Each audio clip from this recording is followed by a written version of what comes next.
Well, thank you for being here today. Yeah, it is kind of a wild crowd right here. So, chapter 2 of Hebrews. We're looking at verses 10, 11, 12, similar to last week. We didn't get through a couple things I thought were important last week that I want to touch on. But as we look at chapter 2, again, we're looking at the message that is important that Jesus has brought, and the writer of Hebrews is trying to convince the Jews, apparently, that are in Israel or in Jerusalem, that are not listening, or they become believers and are drifting away, going back to their Judaism, their culture, and he's trying to convince them that this is more important than anything that's been handed to the Jews so far, is the coming of the Messiah. And he's using the Old Testament scriptures for this.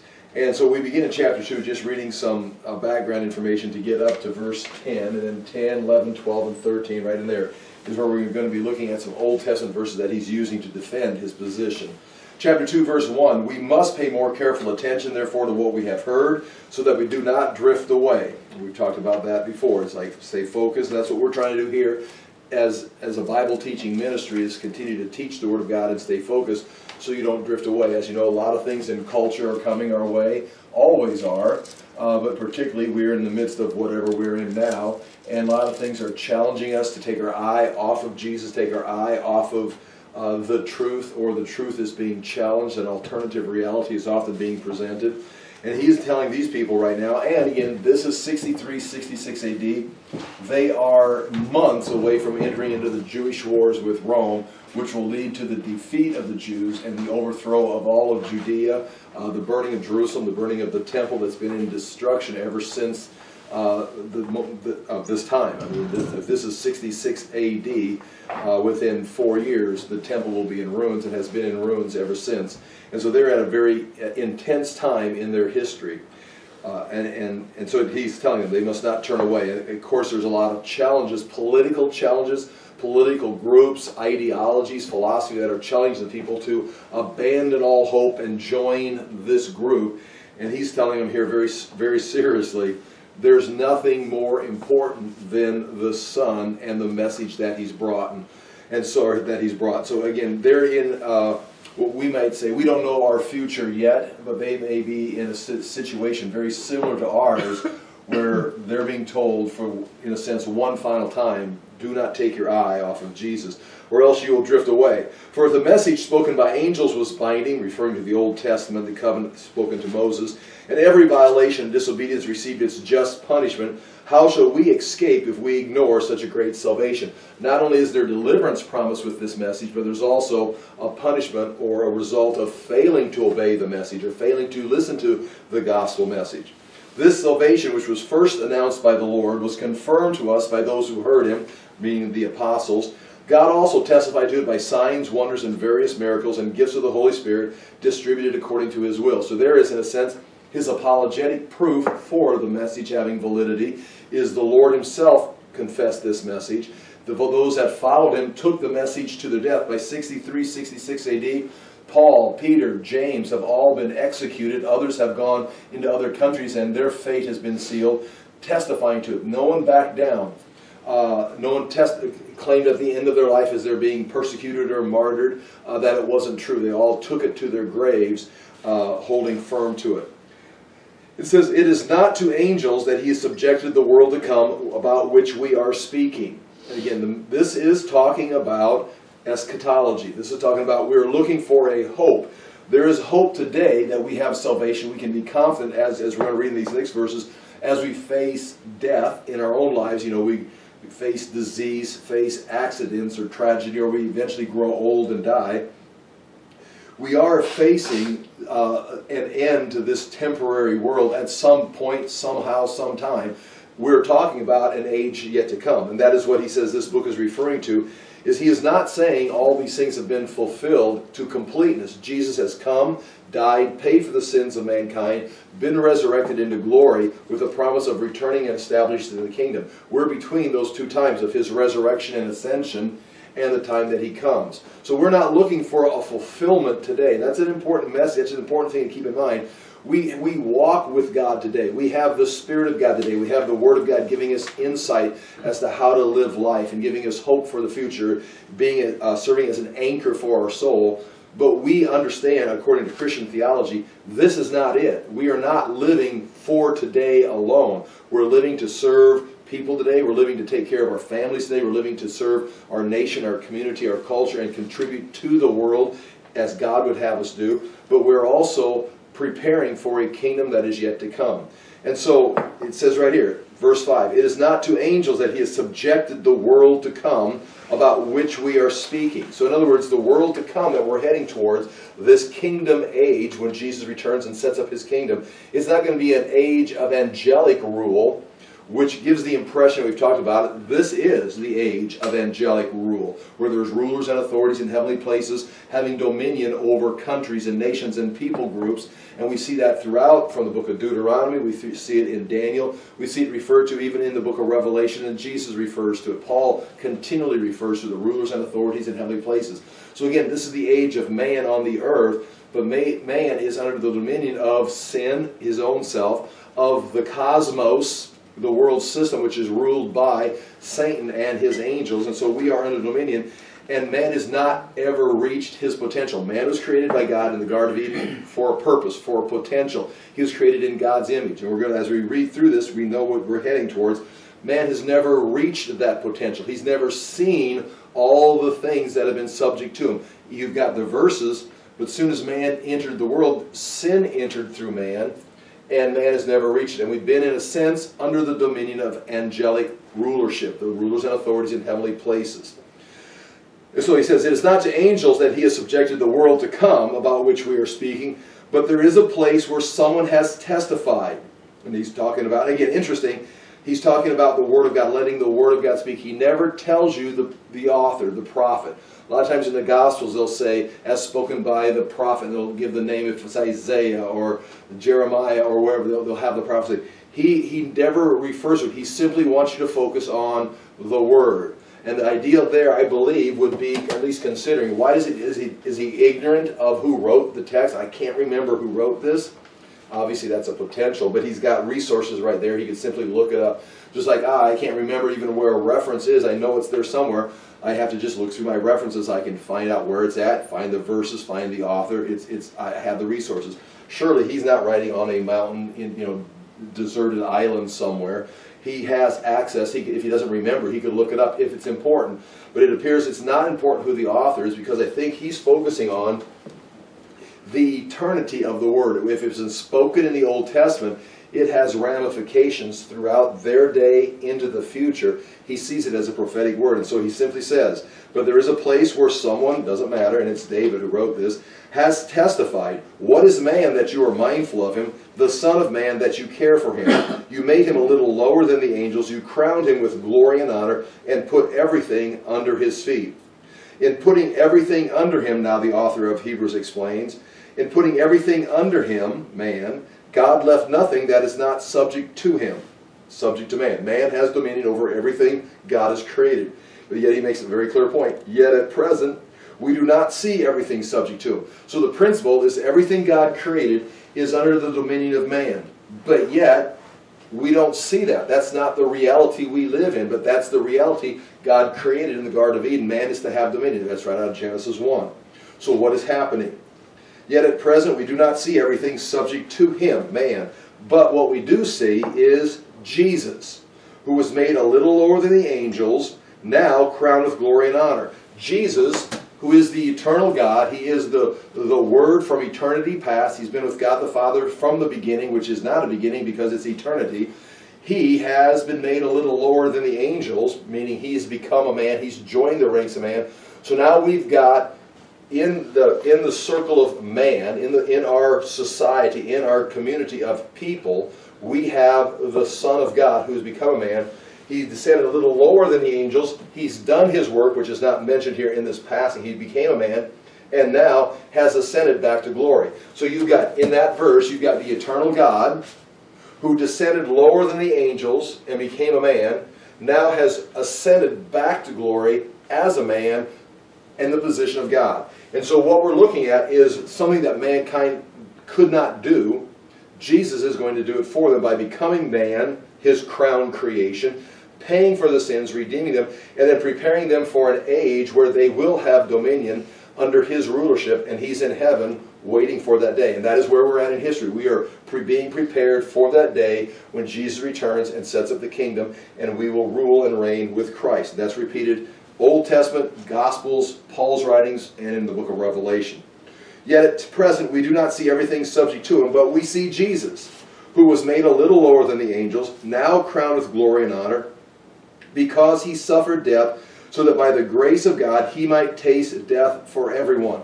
And so what we've got right here, now we're going to focus on this right here. The author is going to focus on the death of Christ, and then there's going to be the resurrection.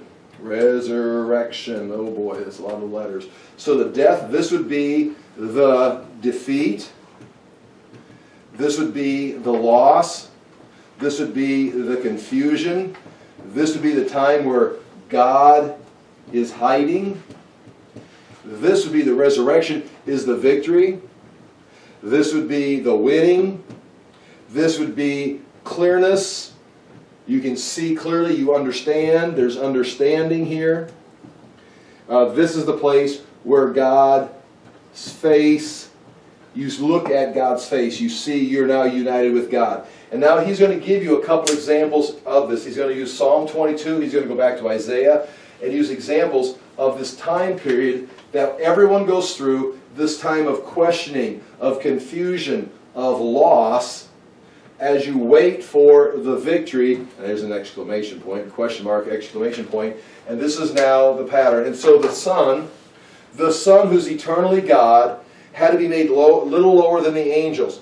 In his becoming lower than the angels, he's going to have to function as a man. He's going to have to go through times of death, defeat, loss, confusion, times where God was hiding from him and he did not fully understand or see things, but he had to walk by faith. He had to know that there was a God, there was a plan. The Scriptures are enough for us to hear, understand what God is doing. I can't explain everything. A lot of times things will happen. Why did this happen? And some, again, not to be critical, but you got to be careful. The Bible teacher, the pastor, the counselor, the leader. Why did this happen? Well, it happened, and then you start trying, and sometimes you stinking don't know. I mean, that's this whole point. You don't know.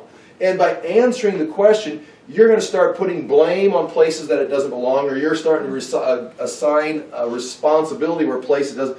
You do not know. Sometimes it's just a question mark. What is going on? I don't know. God's not speaking right now. God's not answering.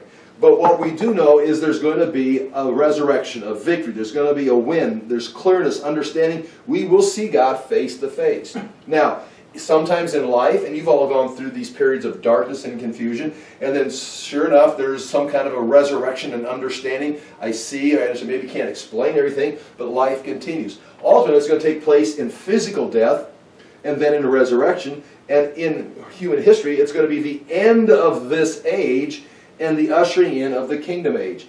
If Jesus is going to be a man, he can't just come down here and skate through life above the experience of mankind. He is going to have to take part of human history. He's going to have to be part of this, and he's going to be, and it's going to be calling him the pioneer. He's going to be the first one. He's going to be the first one to actually go over here. The prophets, when they wrote like this, and then they would write about this. They would experience this, but they would place hope someday in this. They knew they never fully crossed over. Even Peter says, the prophets, they were writing, he says, when will these things happen? They want to understand the time. And they were told, you're not writing about yourself, you're writing for another time, for those who are going to be coming. They're writing for this. They will experience it ultimately, but not in their generation. Throughout the prophets, we see this throughout the minor prophets, Jeremiah and Isaiah, the major prophets. There's talking about the defeat of Judah. They're going to be crushed by the Babylonians and taken into captivity. But then ultimately, in the end, there's going to be a return. Now, we talk about this on Tuesday nights, trying to make a good point of it. When Israel leaves in 722 BC and are dispersed, they're not going to come back until the final days. They did not return with the return from Babylon captivity in 445 BC.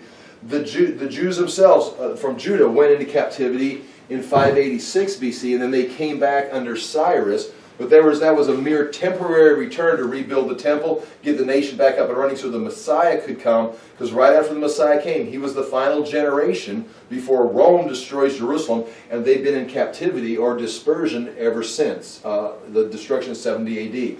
So Israel leaves in 722, and the northern tribes are dispersed. And I understand that many of them fled to Judah, and that's why during Hezekiah's day the walls expanded. Hezekiah tunnel was built because many people, instead of being shipped off into captivity, they fled when they saw the Assyrians coming into the northern part of the kingdom.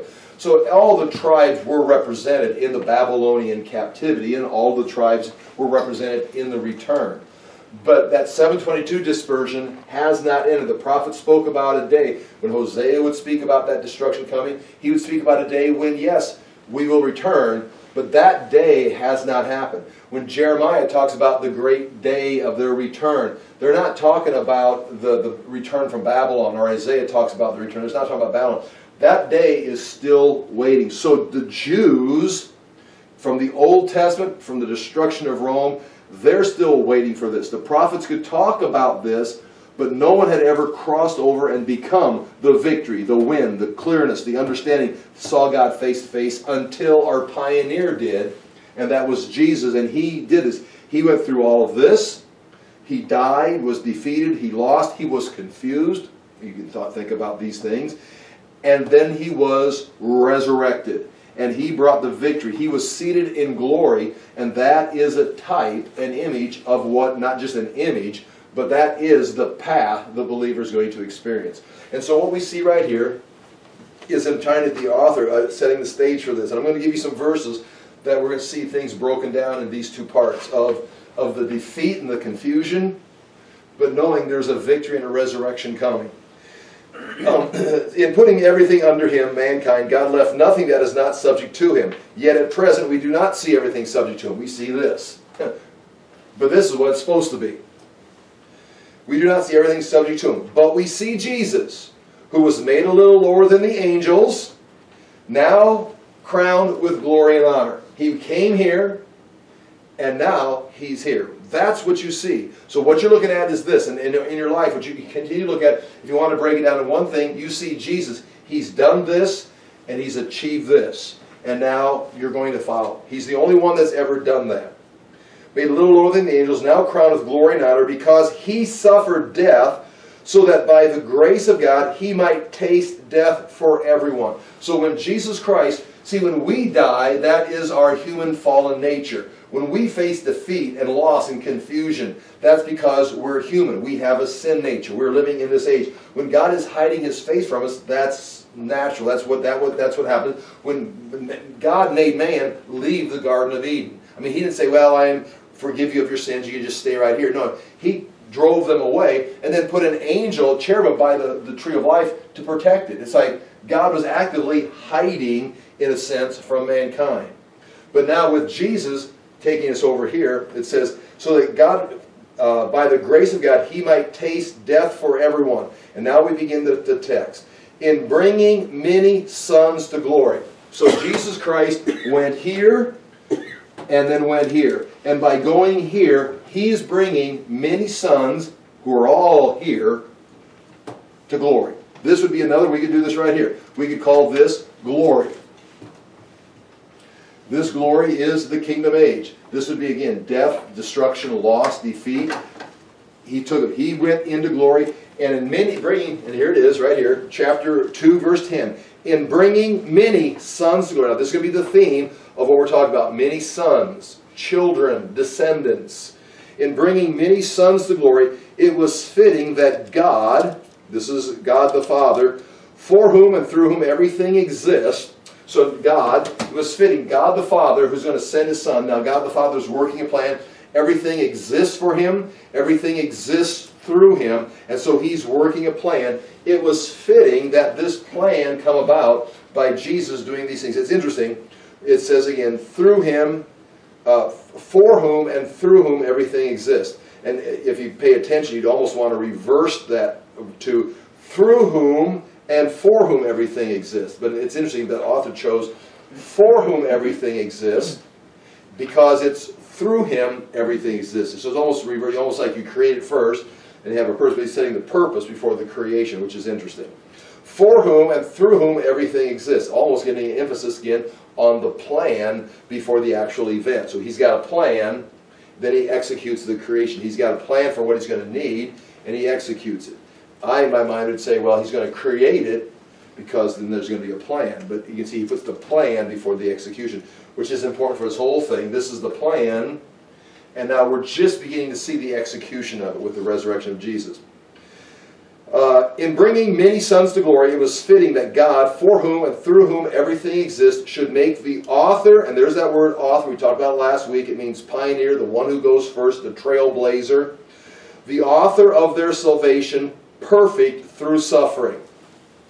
It was fitting, meaning this is the right way. It's not like this was one of the options. This is the way it had to happen. It is fitting that God, through whom and for whom everything exists, should make the author, the pioneer of our salvation, perfect. Remember the word perfect, it's still in your notes there. Perfect doesn't mean without flaw. It wasn't like Jesus had to be made perfect, like he had error. He had to be made fitting for this. This had to be done correctly. And you can see those words on page 2.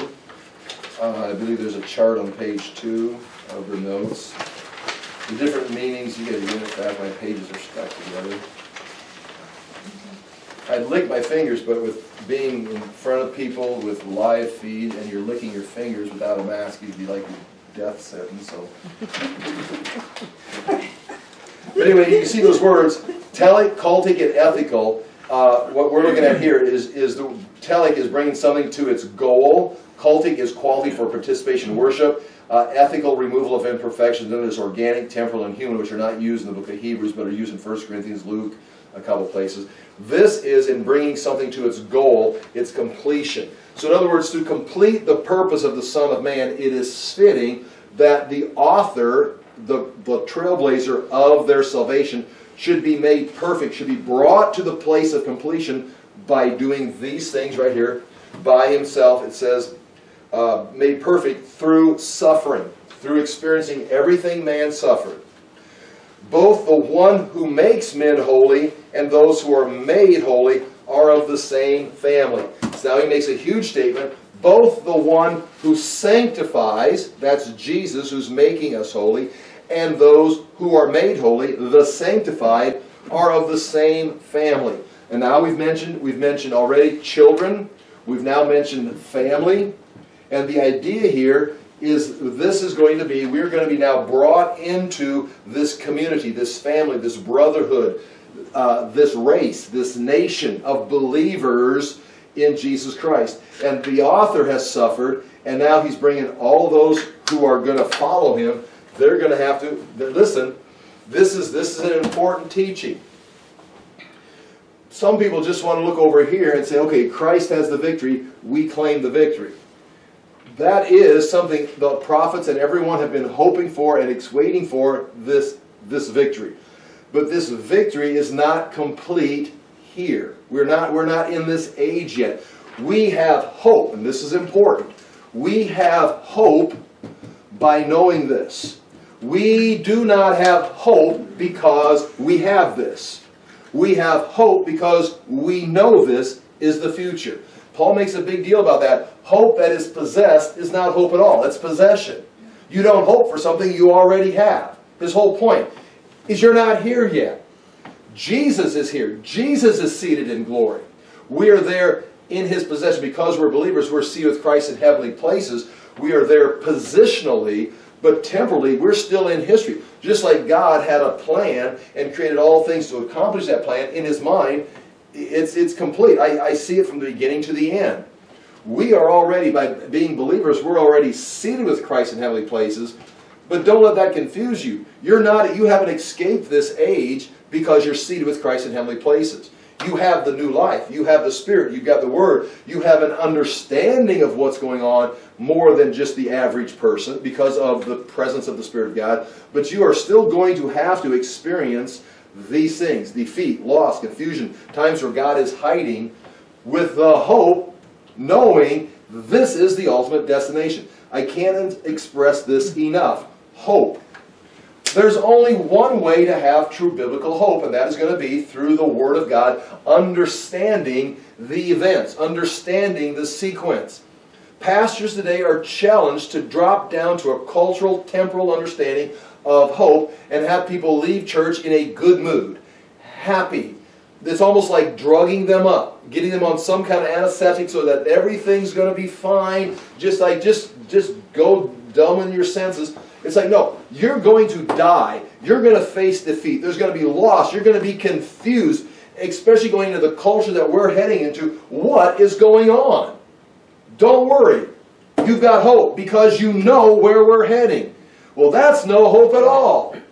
No, that's the only way you can have hope. If you already have if you already walk out of church happy, I've got everything I need, that's exactly what the church of Laodicea was saying. We have all that we need. We're rich, we're prosperous, we have everything we need. Jesus says, you don't know, you're wretched, you're poor, you're pitiful, you're blind. If you already possess your hope because you have a great group that you hang with, if you have a great church and you have a lot of fun activities, you don't really have a hope. You've got a temporal thing, and God is going to tell you, you're wretched, you're poor, you're pitiful, you're blind, you're naked. Come to me, he says, and get true faith. Understand what's really going to happen.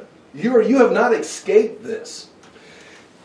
Jesus didn't escape it. Jesus has taken Jesus has experienced resurrection, victory, winning, clearness, understanding. Well, here we go. In bringing many sons to glory, it was fitting that God, for whom and through whom everything exists, should make the author of their salvation perfect, complete for the purpose, through suffering. Both the one who makes men holy, the sanctifier, and those who are made holy are of the same family. You are of his family. Congratulations, he came and joined you in this defeat, but because of who he was, he took and blazed a trail into victory, into resurrection over here. And now, by him joining you, congratulations, you are of his family. You now have hope that this is going to happen to you. If you think it's already happened, you don't understand. You already have gained hope. You've already gained access to that salvation. You've already gained access to the family, but you have not yet crossed over into this victory. It goes on and says this, both the one who makes men holy and those who are made holy are of the same family. So Jesus, and here we go, is not ashamed to call them brothers. So we've used the word child or children. We've used the word brothers. They're of the same family. And now this is going to send this writer, this author, back to the Old Testament for some text verses to say, see, this is what we're waiting for. And he's going to go to Psalm 22. I'm not going to erase this because I want to keep this. I may need to. Psalm 22 and Isaiah 7. And in Psalm 22, you've got the psalm divided into two halves. You've got the first half of the psalm beginning, my God, why have you forsaken me? Jesus is going to quote that on the cross. He's going to be in the process of experiencing death, defeat, loss, confusion, God hiding his face from him. And that whole verse is going to be describing, if it be talking about David in a situation David feels like this, or if it's prophetic talking about Christ, and Christ is referring to it, however it's said, David lived here. We know that. David wrote here. And then he anticipate this and start talking about hopeful things. Christ experiences. But halfway through the verse, halfway through the chapter of Psalm 22, this verse is quoted. Just right here. So Jesus is not ashamed to call them brothers. He says, and that says he, meaning Jesus says, and that's strange because this was written in 1000 BC. He's going to quote David from 1,000 years before Christ, and he's going to say, he says. He doesn't say Jesus says. He says he doesn't say David says. He refers almost as if Jesus is saying it. I will declare your name to my brothers. In the presence of the congregation, I will sing your praises. Then notice it says, and again. So there's another verse coming.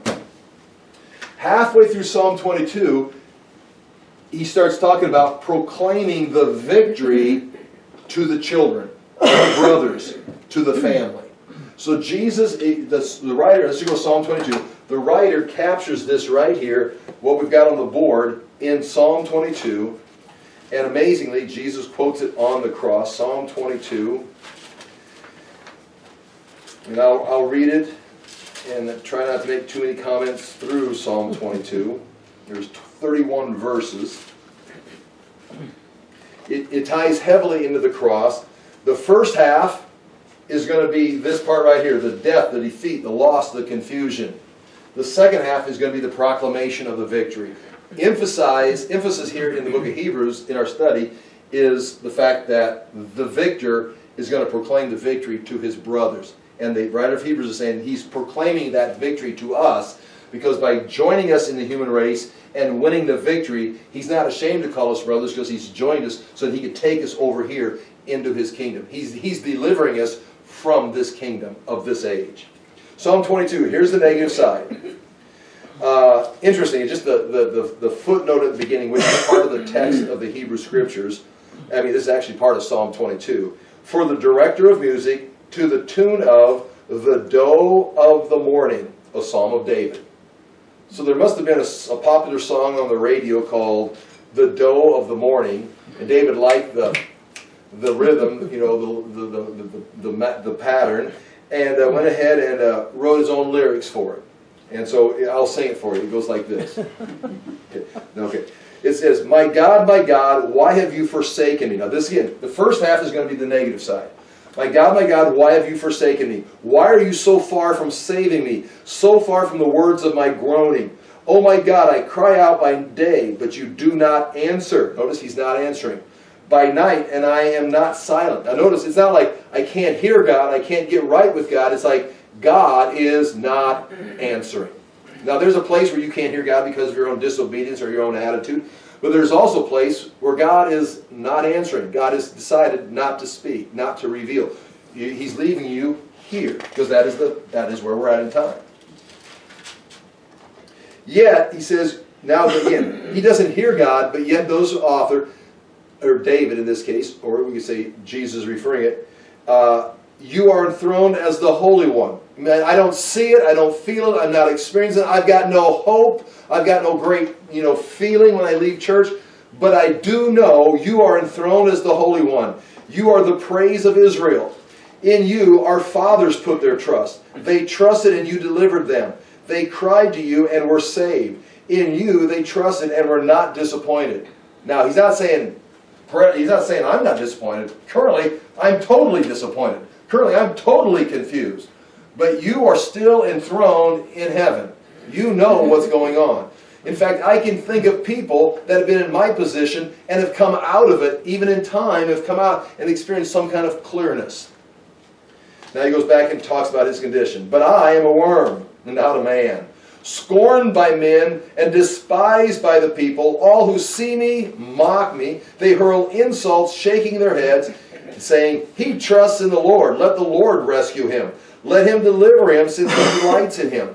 In other words, there's going to be times where the author, David, or Jesus, who's quoting it, or any part of this human experience, is to say, I trust God. I'm going to trust the Lord, and nothing happens.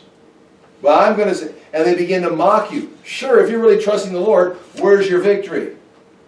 And it's not going to come. It's something in the future. Can you trust God for the victory without having the victory?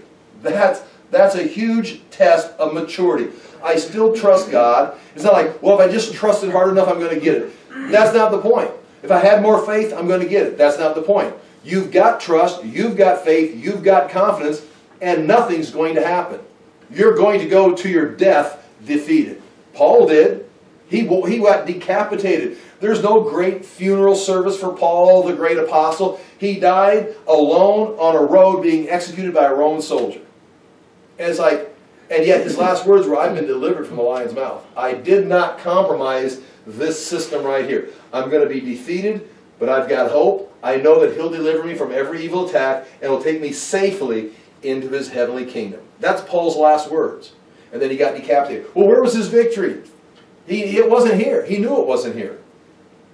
So here the author of this Psalm 22 is being mocked because he's trusting God. Do you think people are mocking Paul? Where's your God now? They've got all the Roman gods. And again, this is I have no proof this happened. But it would be possible that as they're taking Paul out, he's probably talking about the confidence he's got in his God. And they're all worshipers of all these pagan gods. And they cut his head off. And they look at each other like, not much of a God. I mean, he's crying out to God in his final moments, trusting his God, praising his God, and now he's dead. It's like, man, I'm glad I don't have that God. But yet, that's exactly the God we want, because our victory is not going to take place here.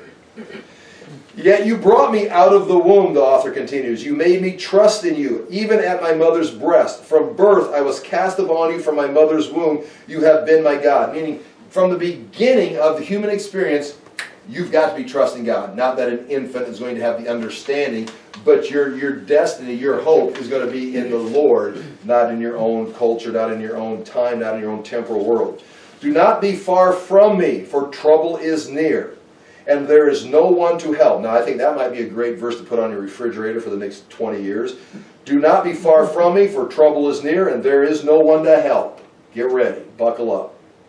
Many bulls surround me. Strong bulls of Bashan encircle me. Roaring lions tearing their prey open their mouths wide against me. And again, that may refer to, if it be Gentile nations, if it be enemies, or it even could be spiritual beings that are threatening. Again, but there it is. There's the threat. That's what we're experiencing right here. I am poured out like water. Paul talks about in his final book, 2 Timothy, being poured out like a drink offering. He says, I'm being poured out like a drink offering. I am poured out like water, and all my bones are out of joint. And you can understand how Jesus could be quoting this, or is quoting this on the cross, because these things are exactly happening to him on the cross. I am poured out like water, all my bones are out of joint, my heart is turned to wax, it has melted away within me, my strength is dried up like a potsherd, and my tongue sticks to the roof of my mouth.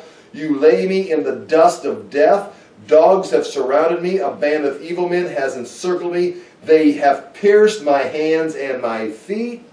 I can count all my bones. People stare and gloat over me. They divide my garments among them and cast lots for my clothing. But then in verse 19, but you, O Lord, be not far off. O my strength, come quickly to help me. Deliver my life from the sword, my precious life from the power of the dogs. Rescue me from the mouth of the lions. Save me from the horns of the oxen. In other words, he's going down in death, but even in this, he's not hopeless. He's praying, hope, save me from this. Now he's going to die, and then watch this. Now here's the transition right here. We cross over. And all this is, the prophets wrote this way, the psalmist wrote this way. Verse 22, I will declare your name to my brothers. In the congregation I will praise you. You see that he's crossed over. I'm going to now proclaim your name. Look at what I'm now one of those who had hardships and have crossed over and now can tell you, God has delivered me.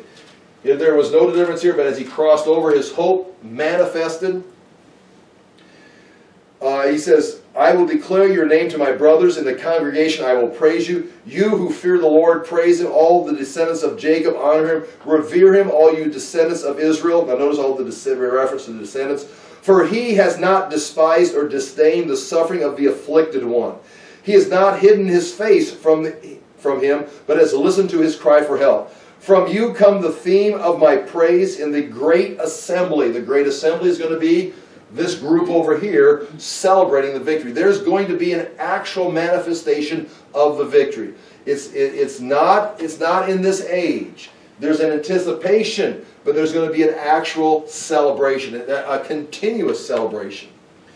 From you comes the theme of my praise in the great assembly. Before those who fear you will I fulfill my vows. The poor will eat and be satisfied. They who seek the Lord will praise him. May your hearts live forever. All the ends of the earth will remember and turn to the Lord. That's eschatological.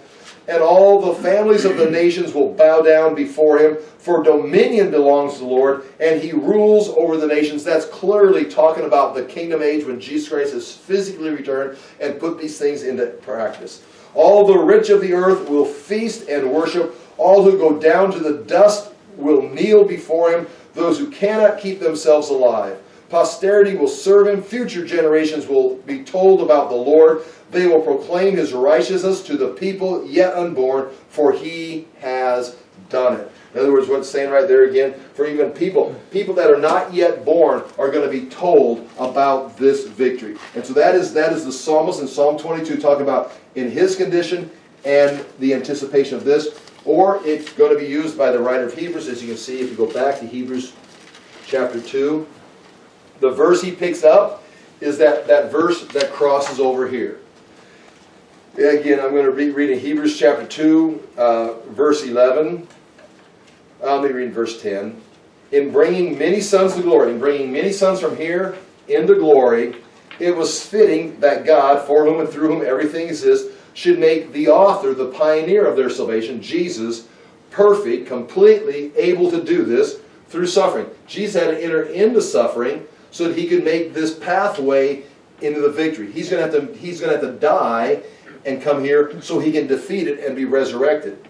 It says, so Jesus, okay, it goes on and says, both the one who makes men holy, that's Jesus, and those who are made holy, that's us, are of the same family. So Jesus is not ashamed to call them brothers. He says, now here's your quote right out of Psalm 22, I will declare your name to my brothers. In the presence of the congregation, I will sing your praises. So that's right here. He says he's going to call you brother because he's over here and he's going to be welcoming you here and he's going to be singing, rejoicing. Here's the victory. We're here and we're not going to have to earn this. We're not going to have to pave the road. We're not going to have to figure it out. He's gone. He even tells his disciples, I'm going to go prepare a place for you. They go, we don't even know where you're going. He says, you'll know. You'll know how to get here. And when we face death, that there's no longer a fear of death. Death is no longer stuck here eternally.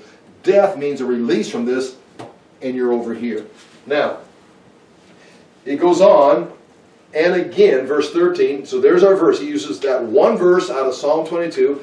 And I think it's fair to do what I did. See Psalm 22 in two sections. I mean, everybody does. But he chose that verse in the middle, the pivoting point from the defeat of death and proclaiming the victory. The emphasis, the reason it's chosen is because the author's trying to make the point, we are brothers with Jesus Christ. We're of the same family. We're of the same generation. We're now of the same race. We're going to be a new generation, a new age, a new race. We're the children. We're his descendants. And over here is where we belong. That's our family. Now he's going to go and do it again. Is there another example of this? So he's going to go now to Isaiah. Verse 13. And again, I will put my trust in him, is a verse.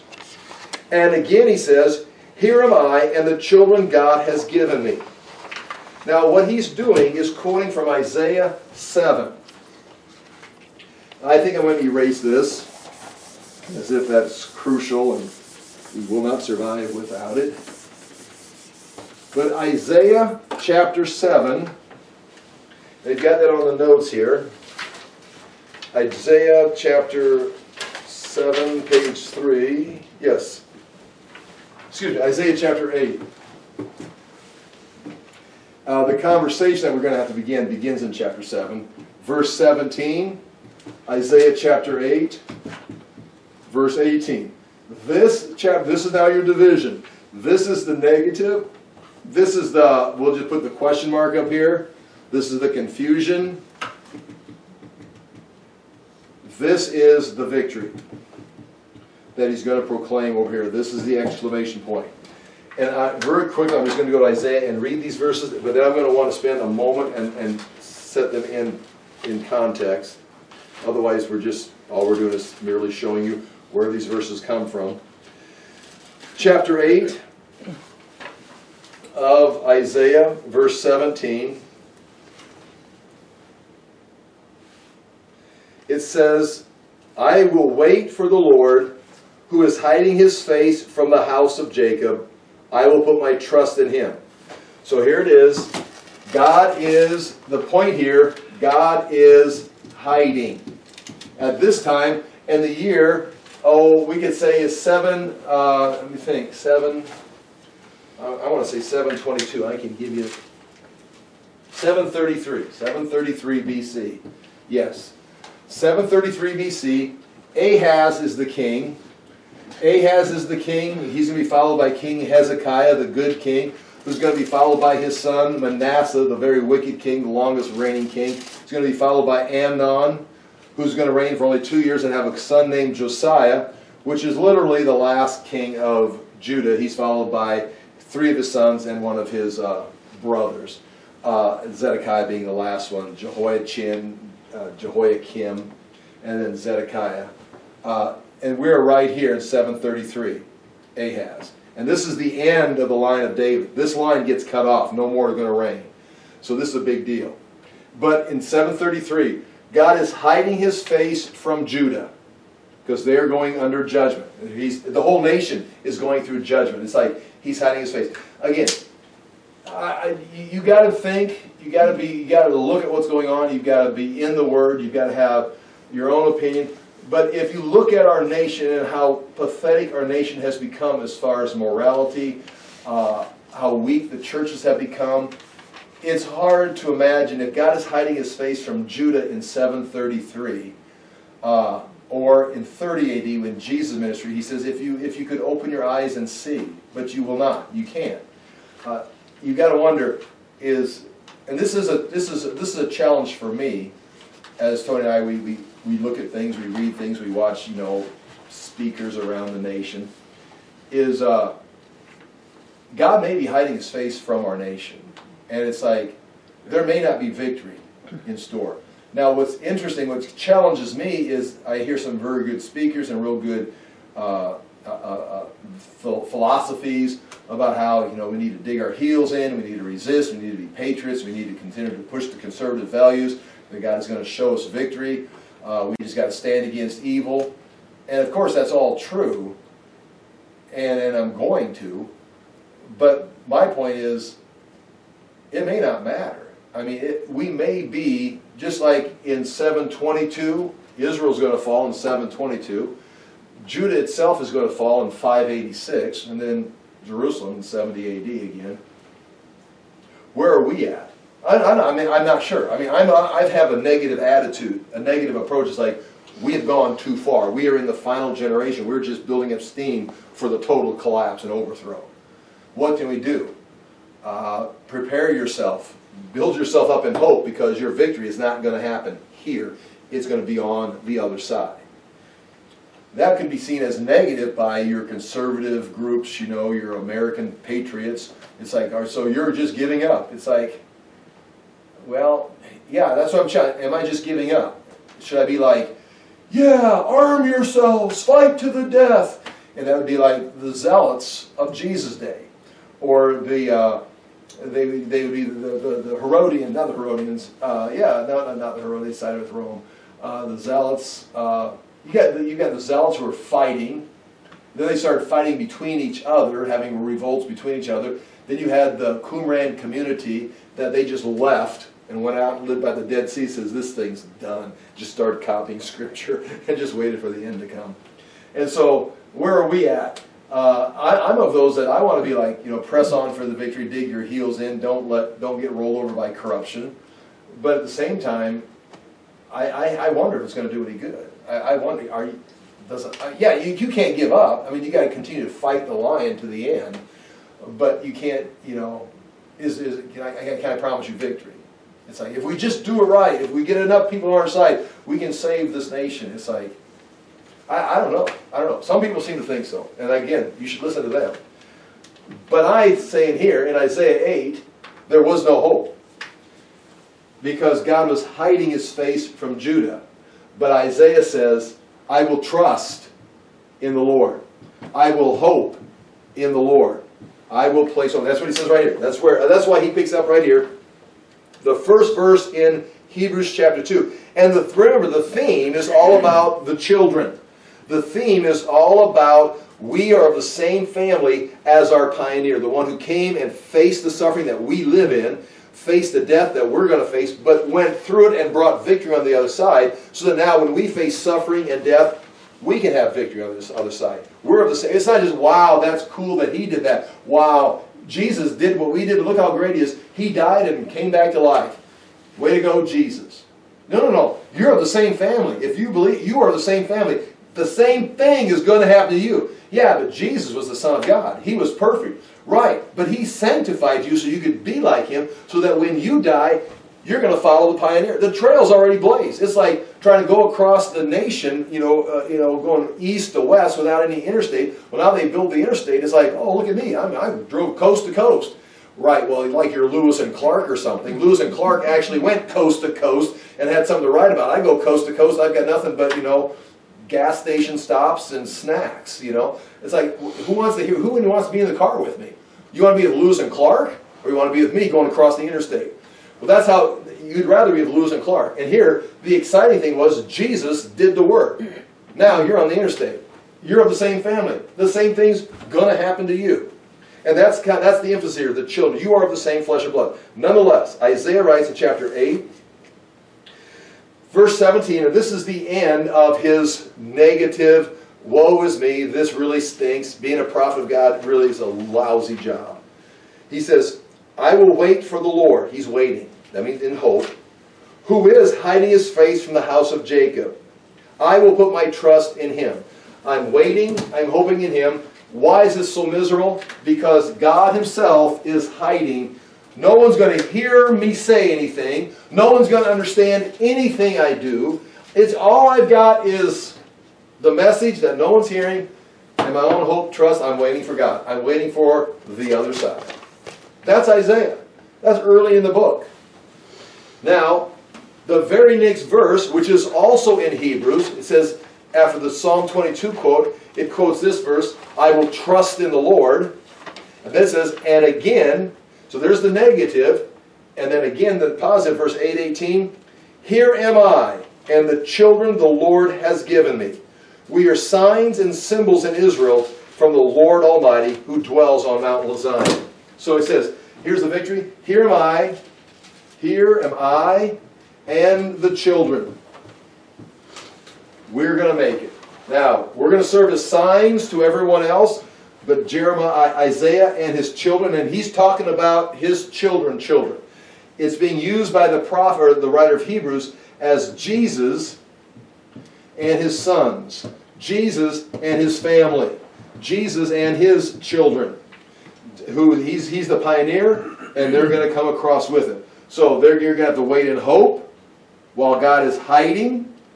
But just like Isaiah, you're going to have this. Now, what has taken place in Isaiah, which is amazing, if you go back, and I've got about 9 minutes to kind of clean this up here, because this is worth hearing if I can do this in 9 minutes. I'm looking at 2 chapters here in the book of Isaiah.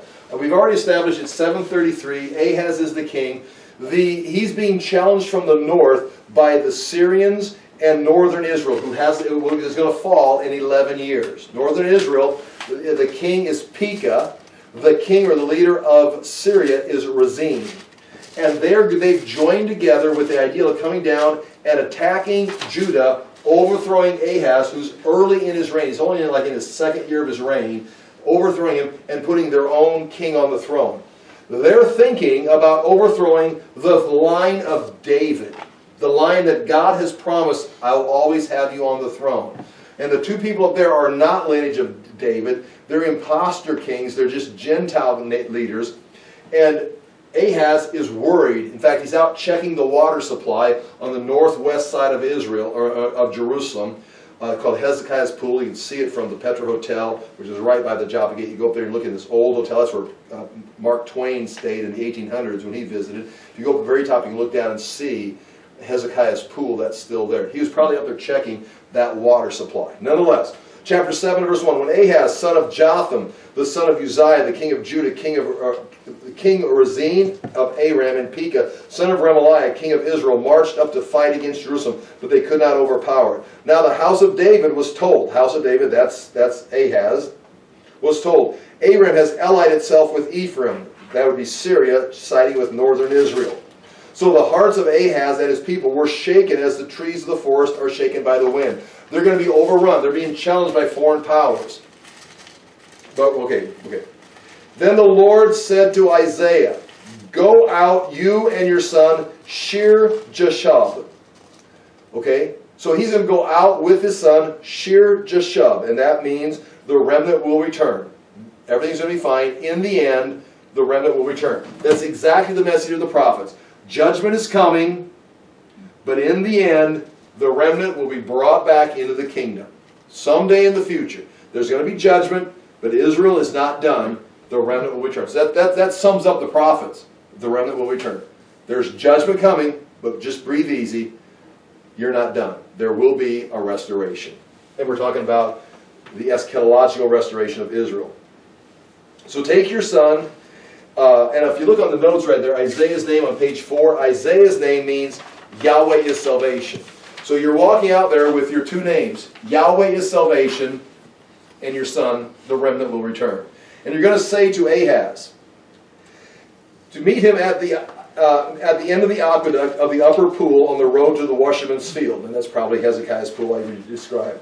Say to him, watch, this is your message. Say to him, be careful, be calm, and don't be afraid. Now that may be a message right now to people today, to believers today. Be careful. Be very careful who you side with. Well, you're not going to side with these people who are evil. They're right. But be careful where you go to get help. Ahaz is going to solve this problem by going to the Assyrians and paying them money to come down and help him fight off Syria and Israel. These kings that are going to follow will never escape Assyria. Hezekiah, the great king, is going to have to pay tribute. In fact, Sennacherib is going to surround him and destroy all his fortified cities and up the tribute. Manasseh is going to be at the mercy. They're going to strip Israel or Judah, Jerusalem, of all their treasures, all their gold. They're going to be under huge tribute. Israel or Judah is going to have to tax their people in order to get enough money to send to Assyria. But it will solve the problem in 733. If Ahaz just goes up and sells himself out to the Assyrians, he can defend his position as king. And I will be king. I will not be defeated by Syria and Israel. And Ahaz walks out and says, wait. Be very careful. Be careful. Just keep calm. You don't have to act yet. Just be calm. And do not be afraid. Do not lose heart because of these two smoldering stubs of firewood. Because of the fierce anger of Rezin, that's the king of Syria, and Aram, and of Remaliah. Or the son of Remaliah. Because the son of Remaliah is Pekah. And that's an emphasis. Ahaz is a son of David. He's on the royal throne of David. He's a son of David. That's why it begins. It says, house of David. He says he's addressing the house of David. Go out and meet them and say, talk to the house of David. And then he calls his enemy Pekah. He calls him the son of Remaliah. You ever heard of the son of Remaliah? No, there's no dynasty son of Remaliah. Remaliah wasn't even a king. His son is the king, which means he's an imposter. They're two smoldering branches. I mean, they're smoldering. They almost burned out in the fire pot. He says, oh look, they look hot, like they're burning up. It's like look, let them, they're going to burn out before they even get to you. I mean, there's nothing here to worry about. Now listen, Ahaz can't hear this. Ahaz is so wrapped up in conspiracy theories and who's killing me and who's coming after us. It's like, no one. No, be very careful. Be careful who you sign treaties with.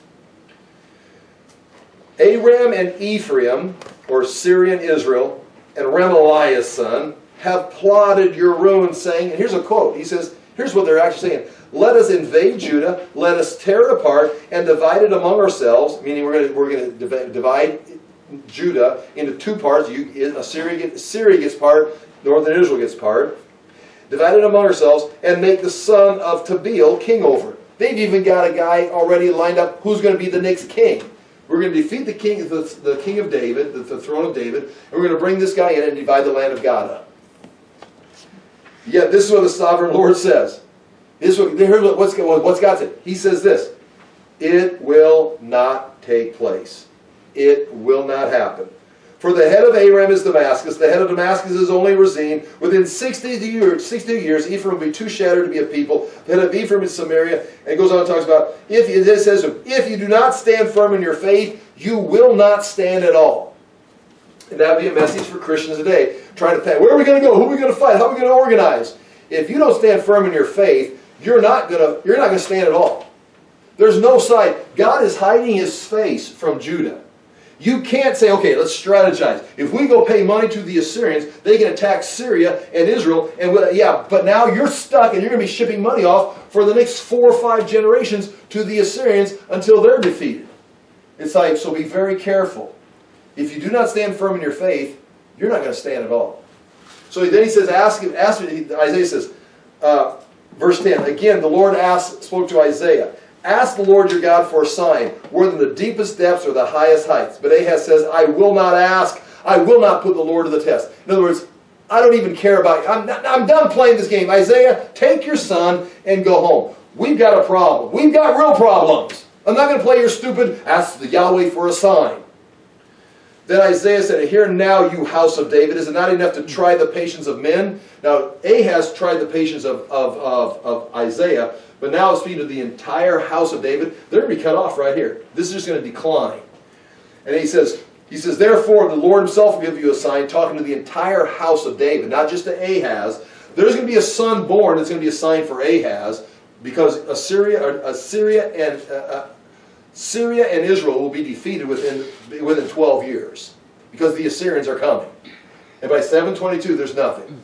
There's going to be a son born for this guy. But there's also going to be a sign for the entire house of David, and that is the virgin will be with child and will give birth to a son and will call him Emmanuel. In other words, house of David, what do you say right here? Oh, house of David, I'm done with you. You're done. And this is going to be absolutely nailed down clearly in the book of Jeremiah. I'm done. I'm going to have my own king come. His name will be Emmanuel. He'll be born of a virgin, and he'll take over the throne. We're done here. I'm so tired of this, he says. Yeah. Now, in chapter 8, I'm going to read this and read this right here. Here's the end, chapter 8. We can continue talking about this. He's supposed to take a scroll, verse chapter 8, verse 1. The Lord said, take a scroll, a large scroll, write on it with an ordinary pen, the name Maher-Shalal-Hashbaz. And I will call Uriah the priest and Zechariah the son of Jerub as a reliable witness. In other words, he's going to go to the temple. He's going to make a prophecy. Isaiah is going to make a prophecy in front of the priest and a reliable witness. Then he's going to write the name of his son. And that name of the son is Maher-Shalal-Hashbaz, which means quick to the plunder, quick to the spoil. Well, yeah, the remnant will return, but now with this kind of treatment, guess what? They're coming. They're going to be quick to take your plunder, quick to take your spoil. You're done here. And then he's going to go to the prophetess, his wife, and have a baby, name him that, and by the time that baby's 12 years old, all these prophecies will be true. Check the scroll. I told you. What's his name? Quick to the plunder, quick to the spoil. What's happening? Well, just like I told you, Syria's gone, Israel's gone. And you signed a treaty with the Assyrians. And now you're going to be paying tribute to the Assyrians until the end of the line of David. Why didn't you not listen? No one's listening, and he's frustrated, so he goes on and talks about it, and I'm wrapping this up here. Verse 16. This is where our verses begin. This is where our verses from Hebrews begin. Verse 16. Verse 15. It talks about how it's going to end. Many of them will stumble, they will fall and be broken. They'll be snared and captured. This is the end. That's going to happen to Israel. That's going to happen to Judah. You're going to stumble, you're going to be caught in snares, and you're not going to understand what's going on. You're never going to figure it out. So, bind up the testimony. What testimony? All of his prophecies. He said, well, I'm done. He's got disciples. He's got writers, he's got people that work for him. In fact, we found his seal beside Hezekiah's seal in the ground. So him and Hezekiah were in constant communication. He wrote all, he had scribes working for him. He says, seal it up. Take all these scrolls, roll them up, and seal them. We're done. We're done here. Seal up the testimony. He says, bind up the testimony and seal up the law among my disciples. Meaning, don't give it to the people. We're done talking to the people. We're done talking to the king. I will wait for the Lord, who is hiding his face among the house of Jacob. I'm done. These people are going to disaster. Take the scrolls, roll them up, seal them, put them in the library. We're done with these things. I am going to trust in the Lord. I'm just going to step back and watch. I'm going to put my hope in God. He's hiding his face from Judah. How do I know? You can't even understand my words. You can't even hear me teaching, writing, explaining. So just seal up the scrolls. God's hiding. I'm going to seal them up. I'm going to stand here and watch this disaster take place. And the only thing you're going to have right here is this. I will wait for the Lord who is hiding his face from the house of Jacob. I will put my trust in him. And then verse 18, the other verse that's in the book of Hebrews. Here am I and the children the Lord has given me. And who are the children? What Isaiah's name means, right here, Isaiah's name means Yahweh is salvation. Shir Jeshub means the remnant will return. And Har Shalal Hazbaz means Hasten booty, speed the spoil. In other words, Yahweh is salvation. Eventually the remnant's going to return, but right now, get ready. They're going to be plundered. So God's hiding. My scrolls are sealed up. All you got is our three names. Yahweh's your salvation. Someday the remnant's going to return for the kingdom, but right now, quick to the plunder, quick to the spoil. Get ready for disaster. We're finished. And that is the verse right there where he calls on his sons. He says, "We are signs and symbols in Israel from the Lord Almighty who dwells on Mount Zion. When men tell you to consult mediums and spiritists who whisper and mutter, should not a people inquire of their God? Why consult the dead on behalf of the living? To the law and to the testimony. If they do not speak according to this word, they do not have the light of dawn. Distressed and hungry, they will roam through the land. When they are famished, they will become enraged, and looking upward will curse their king and their God. Then they will look towards the earth and see only distress and darkness, fearful gloom, and they will be thrust into utter darkness." In other words, right there he says, if they do not have the word of God, word of the law, he says they have nothing to say. Stop listening to them. Those people are going to just continue in that pattern of death because they've shut it off. Okay, the emphasis there was the children, the verses of the children, that the writer of Hebrews was taking verses about children being brought in and being signs and being used, following the pioneer Jesus. We're going to have to clean this up next week, and we will. Thank you very much for being here. Father, we thank you again for your truth. We thank you for the opportunity to look into these things. We ask that the Word of God would again explain things to us, give us hope into the future, give us guidance for today that we may live as children of God at this time in history. And in Jesus' name we pray. Amen. Thank you for your patience.